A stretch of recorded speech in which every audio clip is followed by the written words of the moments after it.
श्री राम। युद्धकांड में वाल्मीकि जी बता रहे हैं कि जब कुंभकर्ण, जो कि बहुत ही विशालकाय राक्षस था, युद्ध के लिए जाता है तो कैसे वानर वीर उससे डर के भागते हैं।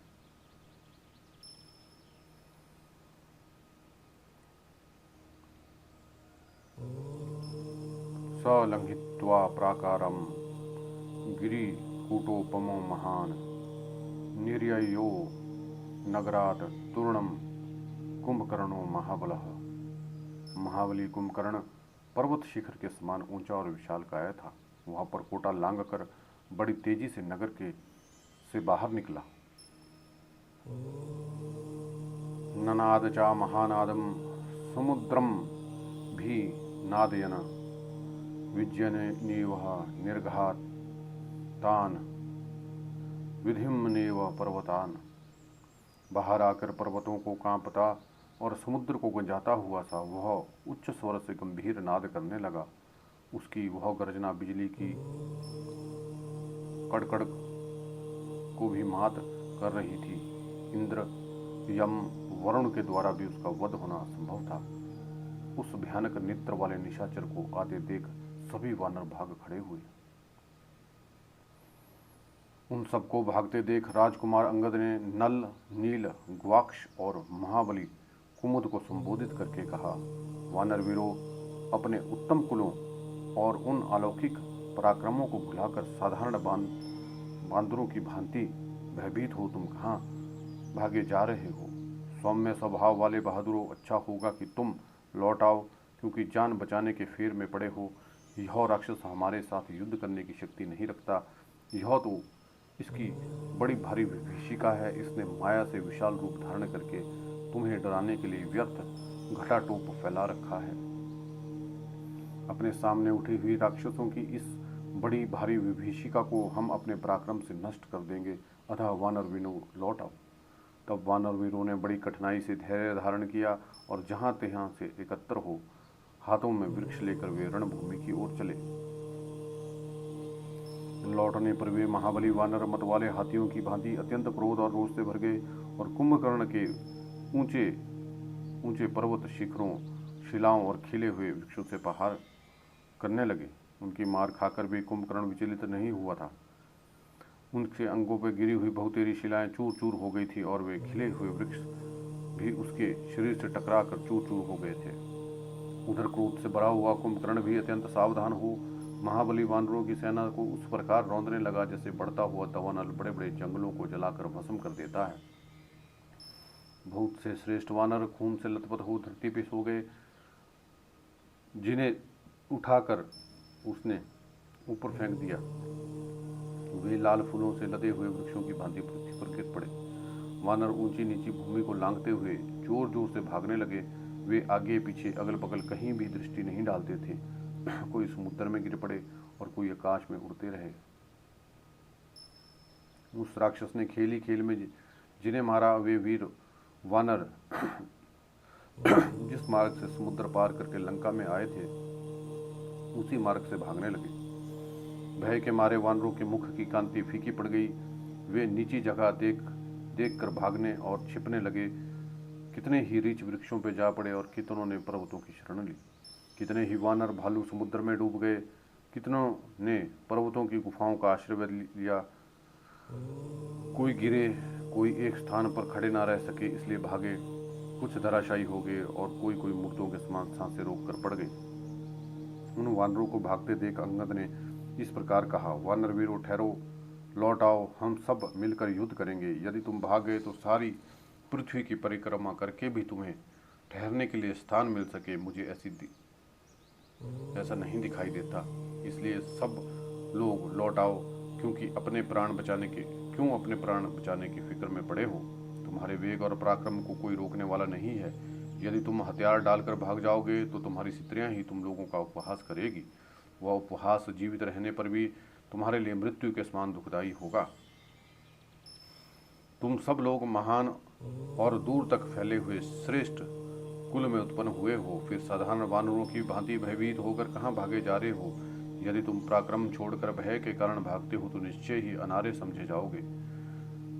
तुम जन समुदाय में बैठकर जो डींग हांगा करते थे कि हम बड़े प्रचंड वीर हैं और स्वामी के हितैषी हैं, तुम्हारी वे सब बातें कहाँ चली गई? जो सत्पुरुषों द्वारा धिक्कृत होकर भी जीवन धारण करता है, उसके उस जीवन को धिक्कार है। इस प्रकार के निंदात्मक वचन कायरों को सदा सुनने पड़ते हैं। इसलिए तुम लोग भय छोड़ो और सत्पुरुषों द्वारा सेवित मार्ग का आश्रय लो। यदि हम लोग अल्पजीवी हों और शत्रु के द्वारा मारे जाकर रणभूमि में सो जाएं, तो हमें उस ब्रह्मलोक की प्राप्ति होगी जो कुल योगियों के लिए परम दुर्लभ है। वानरों, यदि युद्ध में हमने शत्रु को मार गिराया तो हमें उत्तम कीर्ति मिलेगी, और स्वयं ही मारे गए तो हम वीर लोक के वैभव का उपभोग करेंगे। श्री रघुनाथ जी के सामने जाने पर कुंभकर्ण जीवित नहीं लौट सकेगा, ठीक उसी तरह जैसे प्रज्वलित अग्नि के पास पहुंचकर पतंग भस्म हुए बगैर नहीं रह सकता। यदि हम लोग प्रख्यात वीर होकर भी भागकर अपने प्राण बचाएंगे तो अधिक संख्या में होकर भी एक योद्धा का सामना नहीं कर सकेंगे, तो हमारा यश मिट्टी में मिल जाएगा। सोने का बाजूबंद धारण करने वाले शूरवीर अंगद जब ऐसा कह रहे थे तो उस समय भागते हुए वानरों ने उन्हें ऐसा उत्तर दिया जिनकी शौर्य संपन्न योद्धा सदा निंदा करते आए हैं। वे बोले, राक्षस कुंभकर्ण ने हमारा घोर संहार मचा रखा है, अतः यहाँ ठहरने का समय नहीं है। हम जा रहे हैं और हमें जान प्यारी है। इतनी बात कहकर भयानक नेत्र वाले भीषण कुंभकर्ण को आते देखकर उन सब वानर युद्धपतियों ने विभिन्न दिशाओं की शरण ली। तब भागते हुए सभी वीर वानरों को अंगद ने सांत्वना और आदर सम्मान के द्वारा लौटाया। बुद्धिमान बालीपुत्र ने उन सब को प्रसन्न कर लिया। वे सब वानर युद्धपति सुग्रीव की आज्ञा की प्रतीक्षा करते हुए खड़े हो गए। तदनंतर ऋषभ, शर्भ, मैंद, धूम्र, नील, कुमुद, सुक्षेण, गवाक्ष, रंभ, तार, द्विद, पनस, वायुपुत्र, हनुमान आदि श्रेष्ठ वानर वीर तुरंत ही कुंभकर्ण का सामना करने के लिए रणक्षेत्र की ओर बढ़े। अंगद के उपरोक्त वचन सुनकर वे सब विशालकाय वानर मरने मारने का निश्चय करके युद्ध की इच्छा से लौट गए। महाबली अंगद ने उनके पूर्व पराक्रमों का वर्णन करके अपने वचनों के द्वारा सुदृढ़ एवं बल विक्रम संपन्न बनाकर खड़ा कर दिया था। अब वे वानर मरने का निश्चय करके बड़े हर्ष के साथ आगे बढ़े और जीवन का मोह अत्यंत छोड़कर अत्यंत भयंकर युद्ध करने लगे। उन पर्वतकाय वानर वीरों ने वृक्ष, बड़े बड़े पर्वत शिखर लेकर तुरंत ही कुंभकर्ण पर धावा किया, परंतु अत्यंत क्रोध से भरे हुए विक्रमशाली महाकाय कुंभकर्ण ने गदा उठाकर शत्रुओं को घायल करके उन्हें चारों ओर बिखेर दिया। कुंभकर्ण की मार खाकर 8,700 वानर तत्काल धराशायी हो गए। वह 16, 8, 10, 20, 30 वानरों को अपनी दोनों भुजाओं में समेट लेटा और गरुड़ जैसे गरुड़ सांपों को खा जाता है, उसी प्रकार अत्यंत क्रोधपूर्वक उनका भक्षण करता हुआ सब और दौड़ता फिरता था। उस समय वानर बड़ी कठिनाई से धैर्य धारण करके इधर उधर से एकत्रित हुए और वृक्ष और पर्वत शिखा हाथ में लेकर संग्राम भूमि में डटे रहे। तत्पश्चात मेघ के समान विशाल शरीर वाले वानर शिरोमणि द्विद ने एक पर्वत उठाकर पर्वत शिखर के समान ऊंचे कुंभकर्ण पर आक्रमण किया।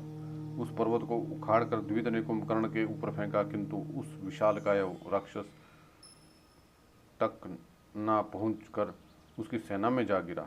उस पर्वत शिखर ने राक्षस सेना के कितने ही घोड़ों, राक्षस हाथी, रथों, गजराजों और दूसरे राक्षसों को भी कुचल डाला। उस समय वह महान युद्ध स्थल जैसे शैल शिखर के वेग से कितने ही घोड़े और सारथी कुचले गए, राक्षसों के रुधिर से गीला हो गया। तब भयानक सिंहनाद करने वाले राक्षस सेना के रथियों ने प्रलयकालीन यमराज के समान भयंकर बाणों से गरजते हुए वानर युद्धपतियों के मस्तक को सहसा काटना आरंभ कर दिया। महामनस्वी वानर बड़े बड़े वृक्ष उखाड़कर शत्रु सेना के रथ, घोड़े, हाथी, ऊंट और राक्षसों का संहार करने लगे। हनुमान जी आकाश में पहुंचकर कुंभकर्ण के मस्तक पर पर्वत शिखरों, शिलाओं और नाना प्रकार के वृक्षों की वर्षा करने लगे, परंतु महाबली कुंभकर्ण ने अपने शूल से उन पर्वत शिखरों को फोड़ डाला और बरसाए जाने वाले वृक्षों के भी टुकड़े टुकड़े कर डाले।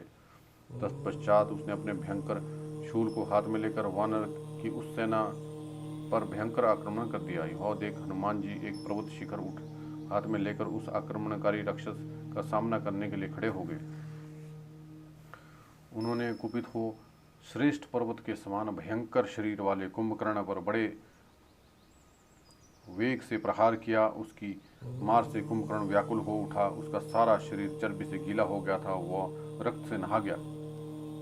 फिर तो उसने भी बिजली के समान चमकते हुए शूल को घुमाकर जैसे शिखर पर आग लगा दी हो। उस पर्वत के समान हनुमान जी की छाती में उसी तरह मारा जैसे स्वामी कार्तिकेयन अपनी भयानक शक्ति से क्रौंच पर्वत पर आघात किया था।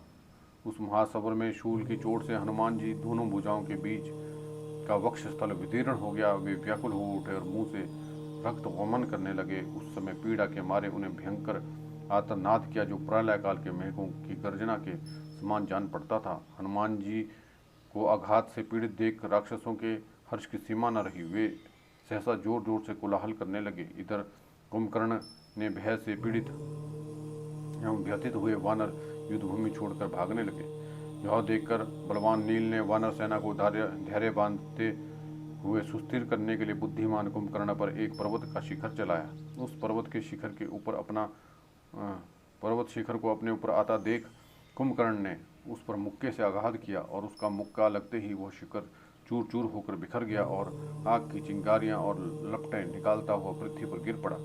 इसके बाद शरभ, ऋषभ, नील, गवाक्ष और गंधमादन इन 5 प्रमुख वानर वीरों ने कुंभकर्ण पर धावा किया। वे महाबली वीर चारों ओर से घेर कर युद्ध स्थल में महाकाय कुंभकर्ण को पर्वतों, वृक्षों, थप्पड़ों, लातों और मुक्कों से मारने लगे। यद्यपि वे लोग बड़े जोर जोर से प्रहार करते थे, तथापि ऐसा जान पड़ता था मानो कोई धीरे से छू रहा हो। अतः इनकी मार से तनिक भी पीड़ा नहीं हुई और उसने महान विवेकशाली ऋषभ को अपनी दोनों भुजाओं में भर लिया। कुंभकर्ण ने अपनी दोनों भुजाओं से दबाकर पीड़ित हुए भयंकर वानर शिरोमणि ऋषभ के मुंह से खून निकलने लगा और पृथ्वी पर गिर पड़े। तदनंतर उस समरभूमि में इंद्रदोही कुंभकर्ण ने शरभ को मुक्के से मारकर नील को घुटने से रगड़ दिया और गवाक्ष को थप्पड़ से मारा। फिर क्रोध से भरकर उसने गंधमादन को बड़े वेग से लात मारी। उस प्रहार से व्यथित हुए वानर मूर्छित हो गए थे और रक्त से नहा उठे। फिर कटे हुए पलाक्ष वृक्ष की भांति पृथ्वी पर गिर पड़े। उन महामनस्वी प्रमुख वानरों के धराशायी हो जाने पर हजारों वानर एक साथ कुंभकर्ण पर टूट पड़े। पर्वत के समान प्रतीत होने वाले वे समस्त महाबली वानर युद्ध उस पर्वताकार राक्षस के ऊपर चढ़ गए और उछल कूदते हुए उसे दांतों से काटने लगे। वे वानर शिरोमणि नख, दांतों, मुक्कों और हाथों से महाबाहु कुंभकर्ण को मारने लगे। जैसे पर्वत के ऊपर उगे हुए वृक्षों से सुशोभित होता है, उसी प्रकार सहस्त्रों वानरों से व्याप्त हुआ वह पर्वताकार राक्षस वीर अद्भुत शोभा पाने लगा। जैसे गरुड़ सर्पों को अपना आहार बनाते हैं, उसी तरह अत्यंत कुपित हुआ वह महाबली राक्षस समस्त वानरों को अपने दोनों हाथों से पकड़ पकड़ कर भक्षण करने लगा। कुंभकर्ण अपने पताल के समान मुख में वानरों को झोंकता जाता था और वे उसके कानों और नाकों के राह से बाहर निकल जाते थे।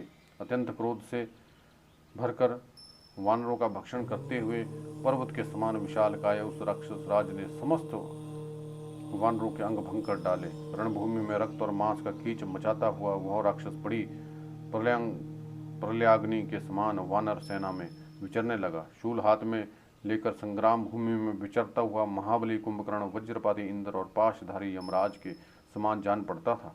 जैसे ग्रीष्म ऋतु में दवानल सूखे जंगलों को जला देती है, उसी प्रकार कुंभकर्ण वानर सेना को दग्ध करने लगा। जिसके युद्ध नष्ट हो गए थे, वे वानर कुंभकर्ण की मार खाकर भय से उद्विग्न हो उठे और विकृत स्वर में चित्कार करने लगे। कुंभकर्ण के हाथ से मारे जाते हुए बहुत से वानर, जिनका दिल टूट गया था, व्यथित हो श्री रघुनाथ जी के शरण में गए। वानरों को भागते देख बाली कुमार अंगद उस महासमर में कुंभकर्ण की ओर बड़े वेग से दौड़े। उन्होंने बारंबार गर्जना करके एक विशाल शैल शिखर हाथ में लिया और कुंभकर्ण के पीछे चलने वाले समस्त राक्षसों को भयभीत करते हुए उस पर्वत शिखर को उसके मस्तक पर दे मारा। मस्तक पर उस पर्वत शिखर की चोट खाकर इंद्रदोही कुंभकर्ण उस समय महान क्रोध से जल उठा और उस प्रहार को सहन न कर सकने के कारण बड़े वेग से बालीपुत्र की ओर दौड़ा।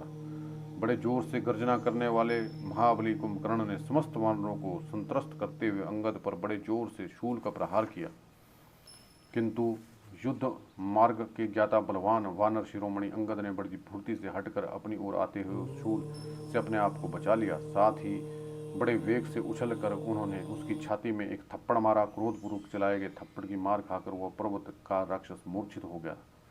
थोड़ी देर में जब उसे होश हुआ तब अत्यंत बलशाली राक्षस ने बाएं हाथ का मुक्का बांधकर अंगद पर प्रहार किया, जिससे वह अचेत होकर पृथ्वी पर गिर पड़े। वानर प्रवर अंगद के अचेत और धराशायी हो जाने पर कुंभकर्ण वही शूल लेकर सुग्रीव की ओर दौड़ा। महाबली कुंभकर्ण को अपनी ओर आते देखकर फिर वानरराज सुग्रीव तत्काल ऊपर की ओर उछले। महाकपि सुग्रीव ने एक पर्वत शिखर को उठा लिया और घुमाकर महाबली कुंभकर्ण पर वेग पूर्वक धावा बोला। वानर सुग्रीव का आक्रमण देखकर कुंभकर्ण अपने सारे अंगों को फैलाकर उस वानर राज के सामने खड़ा हो गया। कुंभकर्ण का सारा शरीर वानरों के रक्त से नहा उठा था। वह बड़े बड़े वानरों को खाता हुआ उनके सामने खड़ा था, जिसे देखकर सुग्रीव ने कहा, राक्षस, तुमने बहुत से वीरों को मार गिराया है, अत्यंत दुष्कर कर्म कर दिखाया और कितने ही सैनिकों को अपना आहार बना लिया है। इससे तुम्हें शौर्य का महान यश प्राप्त हुआ है। अब इन वानरों की सेना को छोड़ दो। इन साधारण वानरों से लड़कर क्या करोगे? यदि शक्ति हो तो मेरे द्वारा चलाए हुए इस पर्वत का कि एक ही चोट सहन करो। वानरराज का यह सत्व और धैर्य युक्त बात सुनकर राक्षस प्रवर कुंभकर्ण बोला, वानर, तुम प्रजापति के पौत्र, ऋक्षराज के पुत्र और धैर्य पौरुष से संपन्न हो, इसलिए इस तरह के गरज रहे हो। कुंभकर्ण की यह बात सुनकर सुग्रीव ने उस शैल शिखर को घुमाकर सहसा उसके ऊपर छोड़ दिया। वह वज्र और अशनि के समान था। उसके द्वारा उन्होंने कुंभकर्ण की छाती में गहरी चोट पहुंचाई, किंतु उस विशाल वक्ष स्थल से टकराकर वह शैल शिखर सहसा चूर चूर हो गया। यह देखकर वानर तत्काल विषाद में डूब गए और राक्षस बड़े हर्ष के साथ गर्जना करने लगे। उस पर्वत शिखर की चोट खाकर कुंभकर्ण को बड़ा क्रोध हुआ। वह रोष से मुंह फैलाकर जोर जोर से गर्जना करने लगा। फिर उसने बिजली के समान चमकने वाले उस शूल को घुमाकर सुग्रीव के वध के लिए चलाया। कुंभकर्ण के हाथ से छूटे हुए उस तीखे शूल को, जिसके डंडे में सोने की लड़ियां लगी हुई थी, वायुपुत्र हनुमान ने शीघ्र ही उछलकर दोनों हाथों से पकड़ लिया और वेगपूर्वक तोड़ डाला। उस महान शूल 1000 भाग वाले लोहे का बना हुआ था, जिसे हनुमान जी ने बड़े हर्ष के साथ अपने घुटनों में लगाकर तत्काल तोड़ दिया। हनुमान जी के उस शूल को तोड़ा देख वानर सेना में बड़े हर्ष के से भरकर बारंबार सिंहनाद करने लगी और चारों ओर दौड़ने लगी। परंतु वह राक्षस भय से थर्रा उठा। उसके मुख पर उदासी छा गई। वनचारी वानर अत्यंत प्रसन्न सिंहनाद करने लगे। उन सब ने शूल को खंडित हुआ देखकर पवन कुमार हनुमान जी की भूरी भूरी प्रशंसा की। इस प्रकार उस शूल का भंग हुआ देख महाकाय राक्षस राज कुंभकर्ण को बड़ा क्रोध हुआ और उसने लंका के निकटवर्ती मल्य पर्वत का शिखर उठाकर सुग्रीव के निकट जाकर उन पर दे मारा। उस शैल के शिखर से आहत होकर वानरराज सुग्रीव अपनी सुध-बुध खो बैठे और युद्ध भूमि में गिर पड़े। उन्हें अचेत होकर पृथ्वी पर पड़ा देखकर निशाचरों को बड़ी प्रसन्नता हुई और वे रण क्षेत्र में सिंहनाद करने लगे। तदनंतर कुंभकर्ण ने युद्ध स्थल में अद्भुत और भयानक पराक्रम प्रकट करने वाले वानरराज सुग्रीव के पास जाकर उन्हें उठा लिया और जैसे प्रचंड वायु बादलों को उड़ा ले जाती है, उसी तरह उन्हें हर ले गया। कुंभकर्ण का वह स्वरूप मेघ पर्वत के समान जान पड़ता था। वह मेघ महान मेघ के समान रूप वाले सुग्रीव को उठाकर जब युद्ध स्थल से चला, उस समय भयानक ऊंचे शिखरों वाले मेरू गिरी के समान शोभा पाने लगा। उन्हें ले जाकर वह वीर राक्षस राज लंका की ओर चल दिया। उस समय युद्ध स्थल में सभी राक्षस उनकी स्तुति कर रहे थे। वानरराज के पकड़े जाने से आश्चर्यचकित हुए देवताओं को दुख जनित शब्द में स्पष्ट सुनाई दे रहा था। इंद्र के समान पराक्रमी इंद्रद्रोही कुंभकर्ण ने उस समय देव इंद्र तुल्य तेजस्वी वानर राज सुग्रीव को पकड़कर मन ही मन यह मान लिया कि इनके मारे जाने से श्री राम सहित सारी वानर सेना स्वतः ही नष्ट हो जाएगी। वानरों की सेना इधर उधर भाग रही थी और वानर राज सुग्रीव को कुंभकर्ण ने पकड़ लिया था। यह देखकर बुद्धिमान पवन कुमार हनुमान ने सोचा, सुग्रीव के इस प्रकार पकड़े जाने पे मुझे क्या करना चाहिए। मेरे लिए जो भी उचित होगा उसे मैं निस्संदेह करूंगा। पर्वताकार रूप धारण करके उस राक्षस का नाश कर डालूंगा। युद्ध स्थल में अपने मुक्कों से मार मार कर महाबली कुंभकर्ण के शरीर को चूर चूर कर दूंगा। इस प्रकार जब वह मेरे हाथ से मारा जाएगा तब वानरराज सुग्रीव को उसकी कैद से छुड़ा लिया जाएगा। तब सारे वानर हर्ष से खिल उठेंगे। अच्छा, ऐसा ही हो, अथवा ये सुग्रीव स्वयं ही इनकी पकड़ से छूट जाएंगे। यदि इन्हें देवता, असुर, नाग भी पकड़ लें तो अपने ही प्रयत्न से उनकी कैद से छुटकारा पा जाएंगे। मैं समझता हूँ कि युद्ध में कुंभकर्ण ने शिला के प्रहार से सुग्रीव जी को गहरी चोट पहुंचाई है। उससे अचेत हुए वानरराज सुग्रीव को अभी तक होश नहीं आया है। एक ही मुहूर्त में जब सुग्रीव सचेत होंगे तब महासमर में अपने और वानरों के लिए जो हितकर कर्म करेंगे उसे करेंगे। यदि मैं इन्हें छुड़ाऊं तो महात्मा सुग्रीव को प्रसन्नता नहीं होगी, उल्टे इनके मन में खेद होगा और सदा ही इनके यश का नाश हो जाएगा। अतः मैं एक मुहूर्त के लिए इनके छूटने की प्रतीक्षा करूंगा, तब वे छूट जाएंगे तो पराक्रम देखूंगा, तब तक भागी हुई वानर सेना का धैर्य बढ़ाता हूँ। ऐसा विचार करके पवन पुत्र हनुमान ने वानरों की उस विशाल वाहिनी को पुनः आश्वासन देकर स्थिरतापूर्वक स्थापित किया। उधर कुंभकर्ण हाथ पैर हिलते हुए महावानर सुग्रीव को लिए दिए लंका में घुस गया। उस समय विमानों,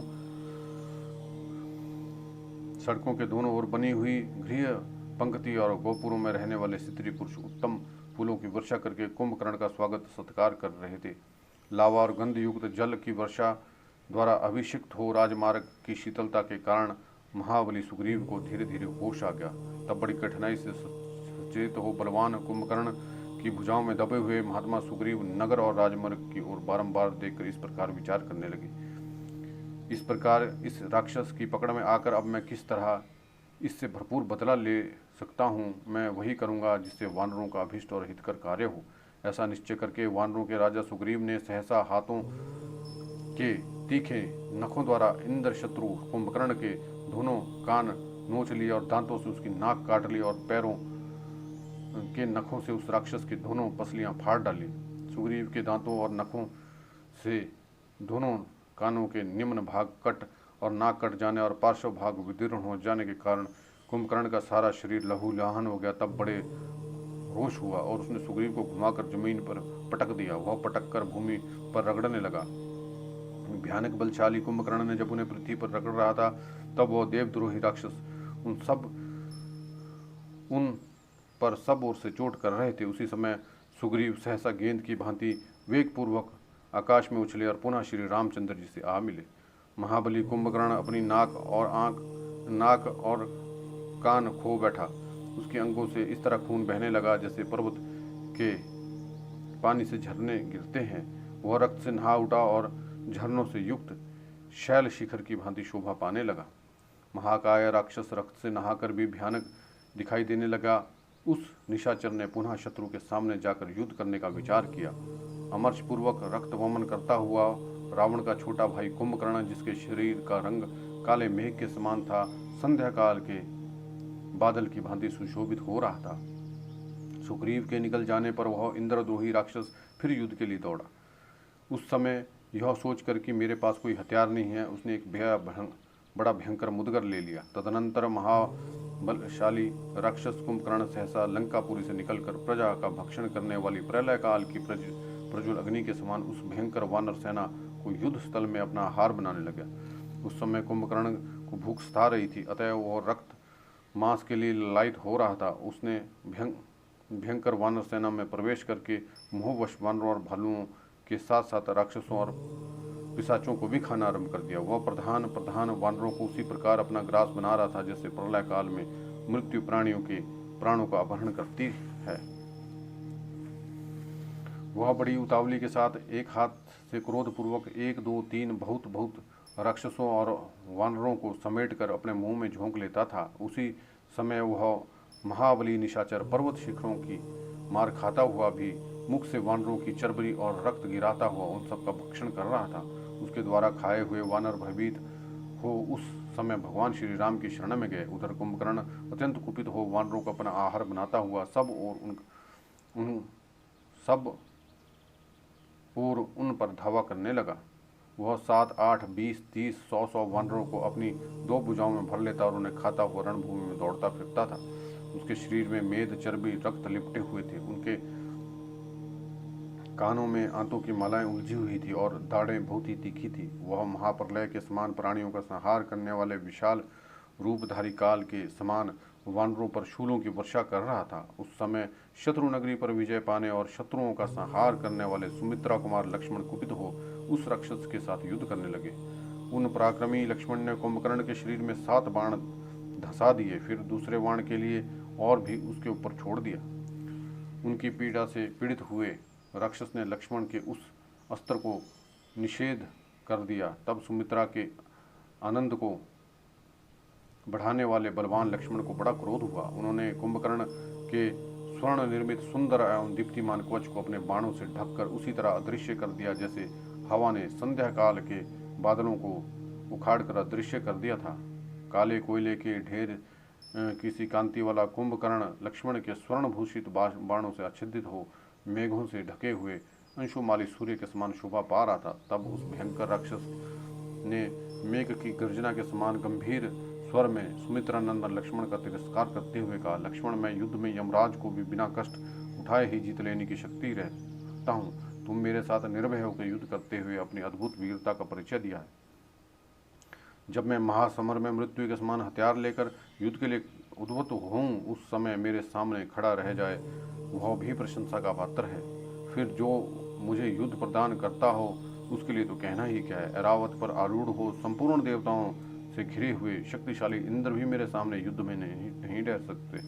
सुमित्रा नंदन, तुमने बालक होकर भी आज अपने पराक्रम से मुझे संतुष्ट किया था, अतः मैं तुम्हारी अनुमति लेकर युद्ध के लिए श्री राम के पास जाना चाहता हूँ। तुमने अपने वीर्य बल और उत्साह से रणभूमि में मुझे संतोष प्रदान किया है, इसलिए मैं केवल श्री राम को ही मारना चाहता हूँ, जिसके मारे जाने पर सारी शत्रु सेना स्वतः ही मर जाएगी। मेरे द्वारा राम के मारे जाने पर जो दूसरे लोग रणभूमि में खड़े रहेंगे उन सब के साथ मैं अपने संहारकारी बल के द्वारा युद्ध करूंगा। जब वह राक्षस पूर्वोक्त बात कह चुका तब सुमित्रा कुमार लक्ष्मण रणभूमि में ठाट कर हंस पड़े और उनकी प्रशंसा मिश्रित कठोर वाणी में बोले, वीर कुंभकर्ण, तुम महान पौरुष पाकर इंद्र आदि देवताओं के लिए भी असह्य हो उठे। वह तुम्हारा कथन बिल्कुल ठीक है, झूठ नहीं है। मैं स्वयं अपनी आंख से आज तुम्हारा पराक्रम देख लिया है। ये रहे दशरथ नंदन भगवान जो पर्वत के समान अविचलित भाव से खड़े हैं। लक्ष्मण की बात सुनकर उनका आदर न करते हुए महाबली निशाचर कुंभकर्ण ने सुमित्रा कुमार को लांग कर श्री राम पर धावा बोला। उस समय वह अपने पैरों की धमक से पृथ्वी को कंपित से किए देता था। उसी समय आते देख दशरथ नंदन श्री राम ने रौद्रास्त्र का प्रयोग करके कुंभकर्ण के हृदय में अनेक तीखे बाण मारे। श्री राम के बाण से घायल होकर वह सहसा उन पर टूट पड़ा। उस समय क्रोध से भरे हुए कुंभकर्ण के मुख से अंगार मिश्रित आग की लपटें निकल रही थी। भगवान श्री राम के अस्त्र से पीड़ित हो वो राक्षस प्रवर कुंभकर्ण घोर गर्जना करता हुआ रणभूमि में वानरों को खदेड़ता हुआ क्रोधपूर्वक उनकी ओर दौड़ा। श्री राम के बाणों में मोर के पंख लगे हुए थे। वे कुंभकर्ण की छाती में धंस के अत्यंत व्याकुलता के कारण उनके हाथ से गदा छूटकर पृथ्वी पर गिर पड़ी। इतना नहीं, उसके द्वारा सभी आयुध भी भूमि पर गिर पड़े। तब उसने समझ लिया कि अब मेरे पास कोई हथियार नहीं है। तब उस महाबली निशाचर ने दोनों मुखों और हाथों से वानरों का महान संहार आरंभ किया। बाणों से उसके सारे अंग अत्यंत घायल हो गए थे, इसलिए वह खून से नहा उठा और जैसे पर्वत झरने बहाता है उसी तरह वह अपनी देह से रक्त की धारा बहाने लगा। वह खून से लथपथ और दुसह क्रोध से व्याकुल हो वानरों, भालुओं और राक्षसों को भी खाता हुआ चारों ओर दौड़ने लगा। इस बीच में यमराज के समान प्रतीत होने वाले उस महान और भयानक पराक्रमी निशाचर ने एक भयंकर पर्वत का शिखर उठाया और उसे घुमाकर श्री रामचंद्र जी की ओर लक्ष्य करके चला दिया।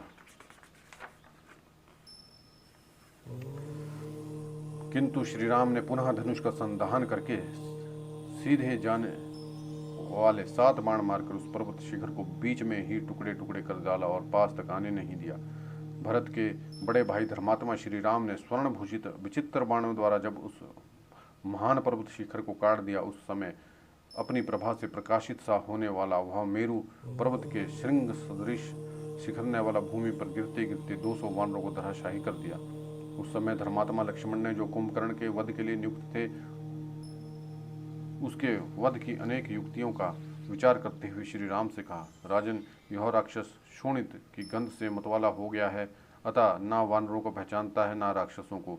अपने और पराये दोनों ही पक्षों के योद्धाओं को खा रहा है। अतः यह श्रेष्ठ वानर युद्धपतियों में जो प्रधान लोग हैं वे सब ओर से इसके ऊपर चढ़ जाएं और इसके शरीर पर ही बैठे रहें। ऐसा होने पर यह दुर्बुद्धि निशाचर इस समय भारी भार से पीड़ित हो रणभूमि में विचरण करते समय दूसरे वानरों को नहीं मार सकेगा। बुद्धिमान राजकुमार रावण लक्ष्मण की यह बात सुनकर वे महान वानर युद्धपतियों बड़े हर्ष के साथ कुंभकर्ण पर चढ़ गए। वानरों के चढ़ जाने से कुंभकर्ण अत्यंत कुपित हो उठा और जैसे बिगड़ैल हाथी मतवाले को गिरा देता है, उसी प्रकार अपने वेग पूर्वक वानरों को अपने ध्येय से हिलाकर गिरा दिया। फिर सब उनको गिरा देखकर श्री राम ने यह समझ लिया कि कुंभकर्ण रुष्ट हो गया है। अब वे बड़े वेग से उछलकर उन राक्षसों की ओर दौड़े और उत्तम धनुष को हाथ में ले लिया। उस समय उनके नेत्र क्रोध से लाल हो रहे थे। वे धीरे धीरे श्री रघुनाथ की ओर उस प्रकार देखने लगा मानो उन्हें दृष्टि से ही दग्ध कर देगा। उन्होंने कुंभकर्ण के बल से पीड़ित समस्त वानर युद्धपतियों का हर्ष बढ़ाए बड़े वेग से राक्षस पर धावा किया। सुदृढ़ प्रत्यंचा से संयुक्त सर्व के समान भयंकर और स्वर्ण जटित होने के कारण विचित्र शोभा से संपन्न उग्र धनुष को हाथ में लिया और श्री राम ने उत्तम तरकश और बाण बांध लिया और वानरों को आश्वासन देकर उन्होंने कुंभकर्ण पर बड़े वेग से आक्रमण किया। उस समय अत्यंत दुर्जय वानर समूह ने चारों ओर से घेर रखा था। लक्ष्मण उनके पीछे पीछे चल रहे थे। इसी प्रकार वे महाबली वीर श्री राम आगे बढ़े। उस समय बलशाली श्री राम ने देखा महाकाय शत्रुदमन कुंभकर्ण मस्तक पर किरीट धारण किए सब ओर से धावा कर रहा है। उसके सारे अंग खून से लथपथ हो रहे हैं। वह रोष से भरे हुए दिग्गज भांति क्रोध पूर्वक वानरों को खोज रहा है और उन सब पर आक्रमण करता है। बहुत से राक्षस उसे घेरे हुए हैं। वह विंध्य और मंदराचल के समान जान पड़ता है।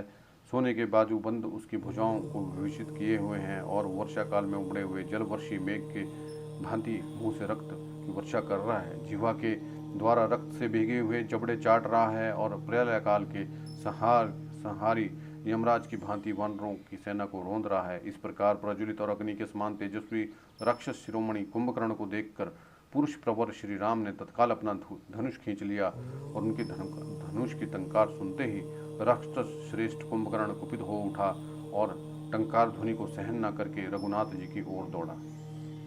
जय श्री राम।